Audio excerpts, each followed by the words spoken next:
이 둘의 차이를 계산해 보면 대략 3.7% 정도 생산성이 높아졌다고 우리가 볼 수 있습니다.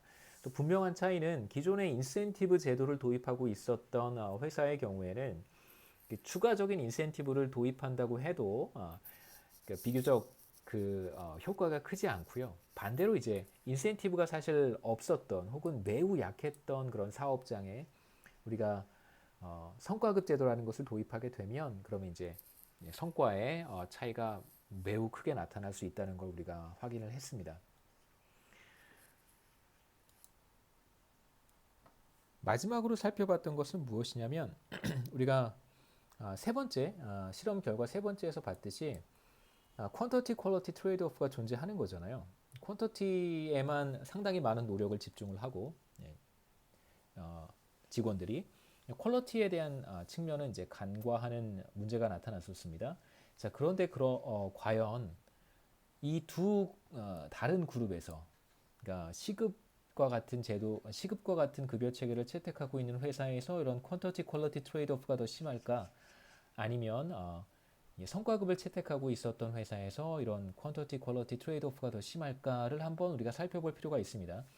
실제로 트레이드 오프가 존재한다는 걸 우리가 세 번째에서 봤었고요. 지금 네 번째에서는 급여 체계에 따라서 기존에 채택하고 있었던 급여 체계에 따라서 성과급 도입의 어떤 성과 차이가 생산성 증가 차이가 매우 현격한 차이를 보인다라는 걸 우리가 확인을 했습니다. 그렇다면 퀀터티 퀄리티 트레이드 오프 문제는 어떻게 될까? 들여다봤더니 매우 재미있는 현상이 나타났는데요. 퀀터티 퀄리티 트레이드 오프 한번 보시죠. 숫자 차이가 매우 컸습니다. 디펙트 레이시 무려 72.4%나 높아지고요. 실제로 생산성 1% 높아질 때 디펙트 레이시는 1.87% 높아진다고 했었어요. 자, 그러면 생산성 증가가 대부분 어디에서 온다고 우리가 얘기를 할 수 있냐면 대부분 다 픽스드 아울리 웨이지를 채택하고 있는 사업체에서 생산성 증가가 현격하게 나타날 거라고 우리가 나타난다는 걸 우리가 확인했습니다. 그렇다면 우리가 또 하나 추론해 볼 수 있는 것은 아마도 픽스드 아울리 웨이지를 채택하고 있는 회사에서 퀀터티 퀄리티 트레이드 오프도 더 심하지 않을까 이런 우리 추측을 한번 해볼 수 있겠죠. 근데 실제로 퀀터티 퀄리티 트레이드 오프가 심한 곳이 어디냐면 바로 이런 픽스드 아울리 웨이지를 채택하고 있는 회사에서 퀀터티 퀄리티 트레이드 오프도 굉장히 심하다라는 걸 확인을 했습니다. 피스 레이트를 채택하고 있었던 회사에서는 그렇게 퀀터티 퀄리티 트레이드 오프가 심하게 나타나지는 않았어요.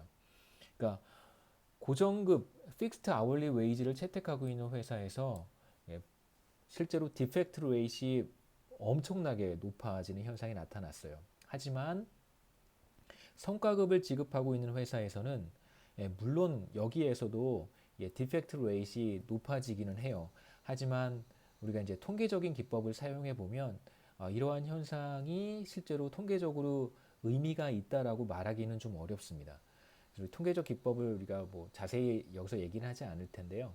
물론 이제 고정급이든 성과급이든 급여 체계에 따라서 불량률이 높아지는 건 사실이지만 고정급을 채택하고 있었던 픽스드 아울리 웨이지를 채택하고 있었던 회사에서는 무려 디펙트 레이시 불량률이 97%, 그러니까 두 배가 된 거죠. 불량률이 두 배 엄청나게 높아지지만 실제로 피스 레이트를 채택하고 있는 회사에서는 높아지기는 높아져요. 그런데 이것을 우리가 통계적으로 해석했을 때 통계적으로 높아졌다라고 말하기는 어렵다는 것이죠.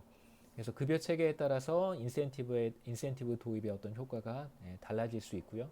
그 다음에 멀티태스킹 환경에서 이제 하나의 성과에 대해서만 하나의 퍼포먼스 매트릭에 대해서만 보상을 하게 된다면 또 다른 측면 퀄러티라고 하는 것은 이제 관과될 수 있다.